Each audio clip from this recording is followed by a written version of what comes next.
Juízes, capítulo de número 8, versículo 22 ao versículo de número 28, certo?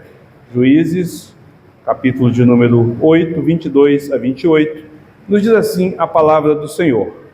Então os homens de Israel disseram a Gideão: domina sobre nós, tanto tu como o filho e o filho do teu filho, porque nos livrastes do poder dos midianitas. Não dominarei sobre vós, e não meu filho dominará sobre vós. O Senhor vos dominará. Disse-lhe mais Gideão: um pedido vos farei. Dai-me vós, cada um, as argolas do seu despojo, porque tinham argolas de ouro, pois eram ismaelitas. Disseram eles: de quão grave nós daremos, e estenderam uma tábua, cada um deles deitou ali uma argola do seu despojo. O peso das argolas de ouro que pediu foram 1.700 ciclos de ouro, afora os ornamentos em forma de meia-lua, as arrecadas e as vestes púrpuras que traziam os reis de Midianitas, e afora os ornamentos que os camelos traziam no pescoço. Esses mesmos exigiram uma resposta sacerdotal, e a pôs na sua cidade, em Ofra, e todo Israel se constituiu ali ao seu redor. A escola veio a ser um passo de Gideão na sua casa. Assim foram abatidos os medianitas diante dos filhos de Israel, e nunca mais levantaram a cabeça. Ficou a terra em paz durante 40 anos, nos dias de Gideão. Oremos mais uma vez, queridos. Pai amado, santo, bendito, eis tua palavra viva diante de nós. Nós te louvamos e bendizemos por aquilo que é, pela sua verdade, pela sua essência, pelo seu poder. E nós pedimos ao Senhor que venha falar aos nossos corações. Que em nome de Cristo Jesus o Senhor nos instrua e nos oriente, segundo a tua graça, para a glória do teu nome. Amém e amém.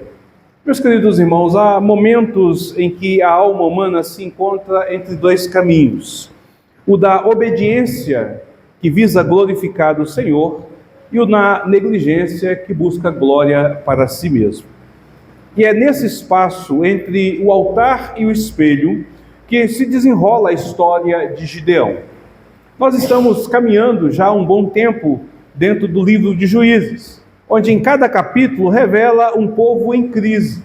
Nós vemos a realidade de Israel, que ora é fiel, ora esquecido, ora quebrantado, ora está cheio de orgulho. E hoje o trecho que aqui nos parece um trecho pequeno, é um trecho que carrega uma tensão profunda.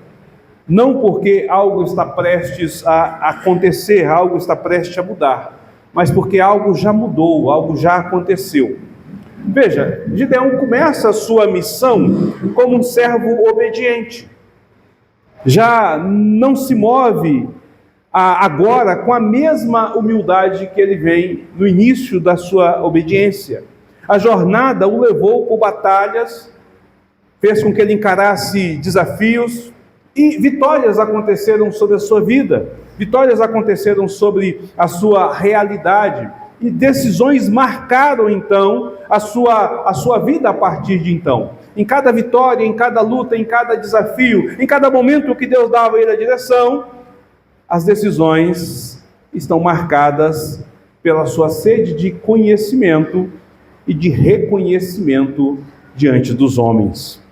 O inimigo de fato foi vencido. Midian já não é mais aquele que oprime a Israel, que destrói as suas colheitas, que amedronta os seus homens, mas a glória, ela não foi devolvida ao altar do Senhor. Ela não volta para a presença deste Deus bendito. E é nesse cenário que o povo agora se aproxima com um pedido inesperado. No versículo de número 22 vai nos dizer: enquanto os homens de Israel disseram, então os homens de Israel disseram a Gideão: domina sobre nós, tanto tu como o teu filho, o filho do teu filho, porque nos livrastes do poder dos midianitas. O versículo 21, ele termina exatamente esse momento da vitória, ele termina essa realidade, mostrando que os reis de Midian foram mortos, né? Zeba e Salmuna foram mortos por Gideão. E diante da vitória que acontece, Israel revela o que sempre esteve dentro de si, dentro do seu próprio coração, o desejo de substituir o governo divino por um governo humano, por um governo que não seja a imagem de Deus, mas seja a sua própria imagem. Deus já havia advertido o povo sobre isso.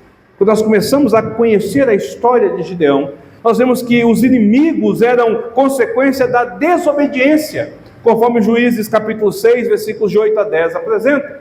Depois nós vemos Deus reduzir o exército de Gideão, e Deus deixa claro que o motivo pelo qual ele queria reduzir esse exército era para que Israel não tomasse para si a glória que pertence ao Senhor e falasse que a sua própria força os havia livrado. Capítulo número 7, versículo de 2 em diante.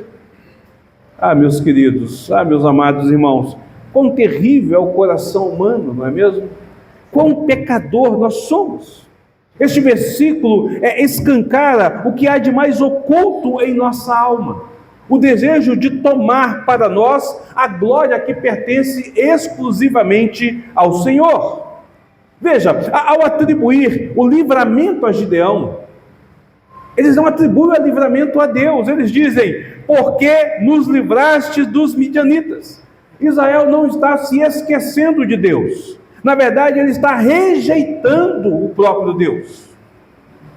Ele está rejeitando o Senhor. Ele troca o altar pelo pedestal. O pedido que fazem não é apenas uma condição política, onde eles queriam agora ter um rei como as outras nações tinham, onde eles queriam ali ter essa realidade. Na verdade, ele é espiritual. Eles querem um rei, mas não querem o rei. Não querem se submeter ao Senhor, querem se submeter aos seus caprichos e às suas próprias vontades. Mas é interessante que a resposta de Gideão é aquela que nós deveríamos de esperar de qualquer um que de fato serve o Senhor. No versículo 23, diz assim: porém, Gideão lhes disse: não dominarei sobre vós, nem tampouco o meu filho dominará sobre vós, o Senhor vos dominará. O Senhor vos dominará. Essa frase soa bonita, né? Deus domina sobre nós. Ele é o meu rei. Mas será que isso reflete de fato a alma, o coração, o interior de Gideão? Veja, queridos, palavras que não se encarnam em atitudes são apenas palavras bonitas, mas palavras vazias. A postura que Gideão toma da agora em diante não condiz com as palavras que nós ouvimos de seus lábios. Como nós vamos verificar à medida que nós caminhamos, ele diz que Deus de fato deveria reinar sobre Israel, que de fato Deus reinava sobre a sua vida, que ele e os filhos dele jamais fariam, mas as atitudes dele são condizentes, são contradicentes com aquilo que ele faz. O versículo número 4, então, 24, vai nos dizer que disse-lhe mais Gideão: um pedido vos farei, dai-me vós cada um as argolas do seu despojo.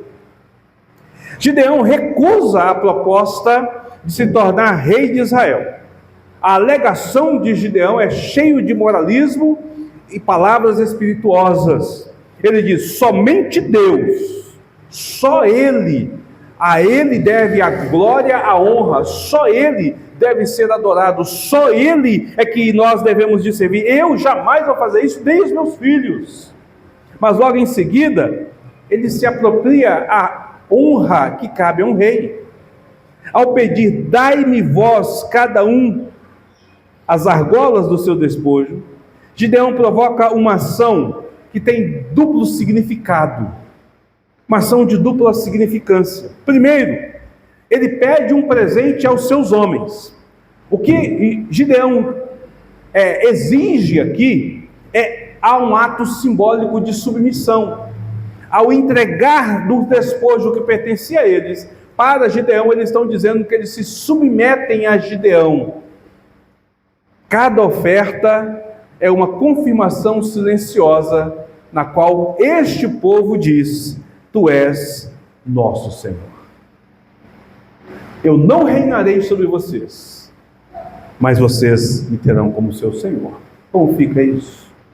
De que forma fica essa realidade? A segunda questão, a segunda significância está na qualidade do pedido que ele faz. Veja, Gideão não é nem um pouco modesto naquilo que ele pede. A quantidade de ouro que ele recebeu equivale a um tesouro real. 1.700 ciclos de ouro é quase 20 quilos de ouro. É uma riqueza digna de um rei. Um tesouro digno de alguém que se assenta no trono. Ele pede para si a riqueza de um rei e diz que não reinará. Ele pede para si a honra de um rei e diz que não reinará. Mas isso não é o bastante. O autor do livro, ele nos faz lembrar, no versículo de número 26, que ele não só teve isso, mas outros despojos vieram para ele, da sua conquista, da qual ele tomou conta. E vai dizer assim, exatamente assim: afora os ornamentos de meia-lua, as arrecadas e as vestes púrpuras que traziam os reis de Midian, afora os ornamentos dos camelos traziam em seu pescoço. Fora esses 20 quilos, tudo que pertencia aos reis, ele tomou para si. Deixa eu explicar para vocês como é que funcionava naquela época passada. Nós vamos ver isso, por exemplo, quando Davi, já velho, ele envia Joabe para poder conquistar um território. E aí, quando eles estão para vencer a cidade, Joabe manda uma carta, uma mensagem para Davi dizendo: vem, porque nós já estamos para tomar a cidade, e eu não posso tomar essa glória para mim. Então Davi vai até o local e termina a invasão. Toda a batalha aconteceu com o exército, mas Davi estava agora na frente. O texto nos diz, a palavra do Senhor nos diz que quando Davi então vence, toma a coroa daquele homem e coloca sobre a sua cabeça. Ou seja, ele é o rei de Israel e agora é o rei deste povo. Os midianitas tinham 2 reis. E toda a riqueza destes reis, todos os ornamentos de meia-lua que diziam que ele era, as roupas que diziam que era um rei, agora pertence a Gideão. Ele não vestiu a coroa, mas ele se cobriu com os brilhos dela. Percebe, meus queridos irmãos? As palavras, elas podem esconder aquilo que de fato está dentro do nosso coração. Os gestos não condiz com a fala. Gideão vai dizer com os lábios, vai confessar: o Senhor reina sobre nós. O Senhor é o meu rei. Mas os seus gestos, desenham outro trono para si. O versículo 27, então, vai nos dizer algo estrondoso. Nos diz que desse peso do ouro, das argolas, daqueles quase 20 quilos de ouro, Gideão faz uma estola sacerdotal e a põe na sua cidade natal em Ofra. E todo Israel se prostitui ali após ela. E a estola veio a ser então um laço para Gideão e a casa e a sua casa. E aqui nós temos 2 coisas importantes que a gente precisa de ver. Quando o autor diz que a casa de Gideão se tornou um laço, ele está dizendo a dinastia de Gideão. O próprio autor está reconhecendo que naquele período Gideão estava, ainda que dizendo não, reinando. A dinastia dele estava ali. Não era mais a casa do seu pai, mas a casa dele. Nós vamos ver isso mais à frente, quando a gente continuar sobre a exposição. Mas aqui trabalha essa realidade. Contudo, o ponto principal está exatamente na confecção da estola sacerdotal. O que é isso? Aqui nos faz lembrar um outro episódio em Israel. Quando Israel sai do Egito e eles vão até o Monte Sinai, o texto nos diz que Moisés sobe ao monte para receber a orientação de Deus. E aí nós temos que ter 2 imagens em mente. A imagem de Moisés subindo e sumindo em meio à nuvem, os trovões, os relâmpagos e o fogo que estava acontecendo, e o povo sobre Israel. O povo veio Moisés subindo e não vê Moisés descendo, mas continua a manifestação sobre o monte. O que é que o povo faz então? O povo chama Arão, que deveria de ser aquele que estava ali responsável para manter o povo diante de Deus, e diz assim: o Moisés que nos tirou do Egito morreu. Agora nós precisamos de um outro Deus que nos guie. Ainda que o relâmpago estivesse acontecendo, ainda que a nuvem estivesse cobrindo o monte, ainda que houvesse trovões, como eles sempre viram, ainda que não pudesse pisar naquele monte, eles simplesmente deixam aquilo de lado, porque Moisés não era mais visto, e pedem para si, então, que seja feito um outro Deus. E aí nasce o bezerro de ouro. E a fé vira uma festa pagã. Gideão, aquele que foi escolhido pelo Senhor como juiz, aquele que foi comissionado para ser servo do Senhor, molda para si uma estola sacerdotal, a qual não foi ordenado fazer. Mas pastor, qual o problema disso? Qual o problema de ter uma estola? O que exatamente significa tudo isso? A estola era mais do que um ornamento do sumo sacerdote, queridos. Fazia parte dessa estola o Urim e o Turim, um peitoral onde havia duas pedras, onde Deus respondia ao questionamento do povo, com sim e com não. O Deus da aliança falava com o povo através do sacerdote vestido a sua estola sacerdotal. A verdadeira estola ainda estava em Israel. Ela estava em Siló, onde se encontrava o tabernáculo, onde se encontrava o propiciatório, onde se encontrava a arca, o local onde Deus habitava no meio do seu povo. Deus repousava ali, onde a sua glória era manifesta. Então, quem quisesse ouvir a voz de Deus, quem quisesse saber dos preceitos de Deus, quem quisesse consultar o Senhor, deveria de ir a Siló, para poder ali ouvir do Senhor. Mas agora tem uma estola em Ofra. E as pessoas começam a ir a Ofra, e não mais a Sião, para glorificar o Senhor. Ao moldar a sua própria estola, Gideão não apenas rivaliza com o culto que é prestado ao Senhor, ele desafia o trono do Senhor, porque Deus falava através daquilo ali. Ofra se torna agora uma sombra de Siló, uma rivalidade. Há um altar sem a aliança que é feita com o Senhor, há um governo sem Deus. Essa é a grande questão. É isso que está acontecendo, é isso que está se passando. Veja quanta ironia, meus queridos irmãos.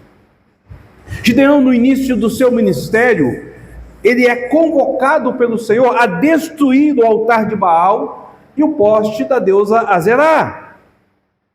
Mas no final, ele reconstrói a idolatria e não faz restaurar o verdadeiro culto a Deus. Queria ele, de fato, que o Senhor reinasse sobre o seu povo? As palavras a qual ele diz são belas, mas de fato estavam revelando o que estava dentro do seu interior e do seu coração, que de fato Deus reinava sobre ele, era o seu Senhor e o Senhor da sua família.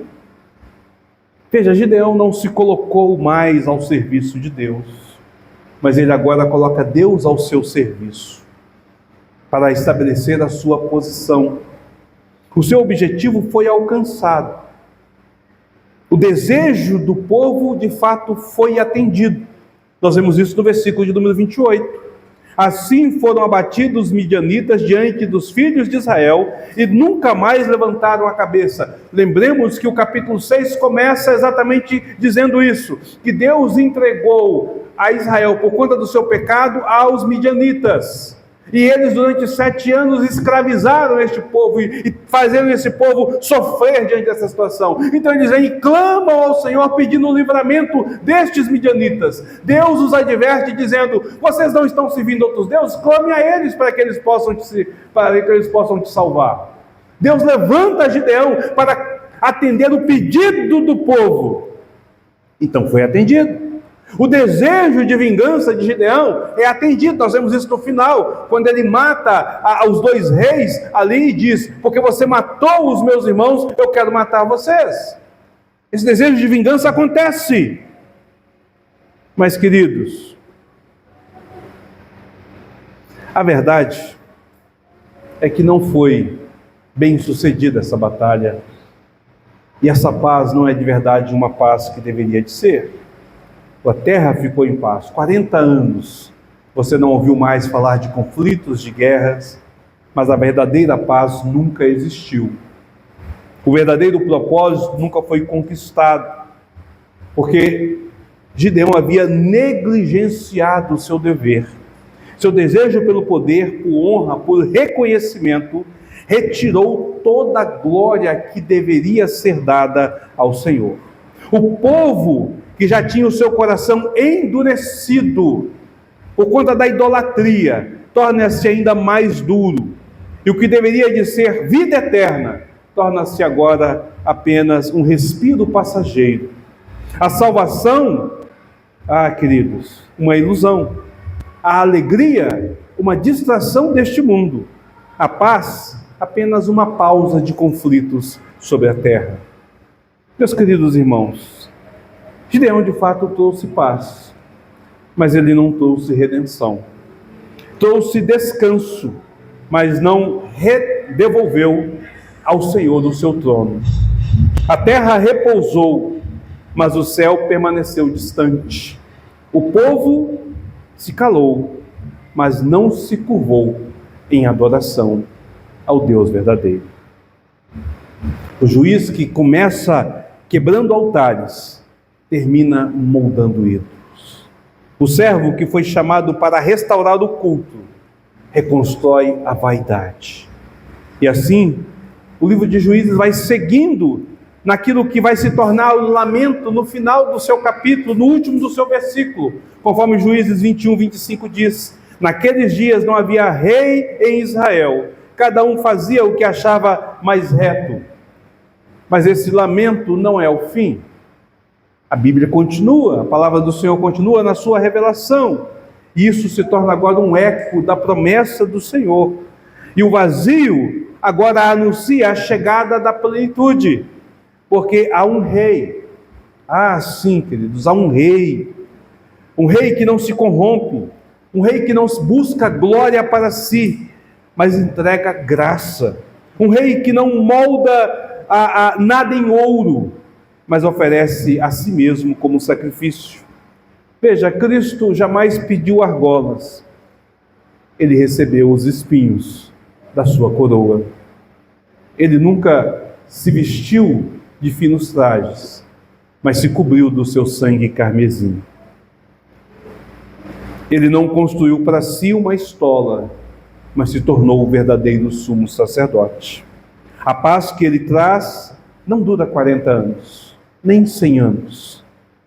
Ela não depende dos homens, ela repousa na eternidade com o Senhor.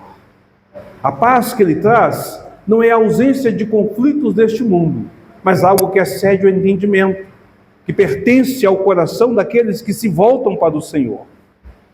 A alegria é uma alegria que não se consome, e a salvação é aquela que de fato não se desfaz. Percebe, queridos? Se Gideão mostra o limite do homem, se Gideão mostra a realidade daquilo que nós somos capazes de fazer, ainda que possamos confessar com palavras coisas diferentes, Cristo nos revela a perfeição de Deus e nos traz para a sua presença. Por não haver reis naquele tempo, o rei estava lá, estava em Siló, assentado sobre o seu trono, mas o povo havia recusado a se curvar diante dele.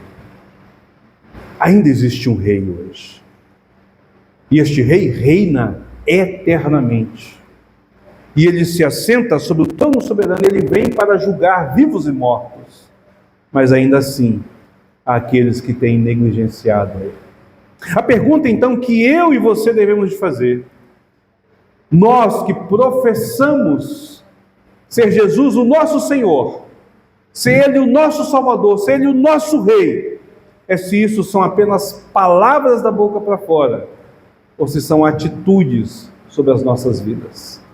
Não adianta levantar a mão, não adianta confessar, não adianta falar, se a sua vida não mostra a conduta de alguém que de fato serve ao Senhor.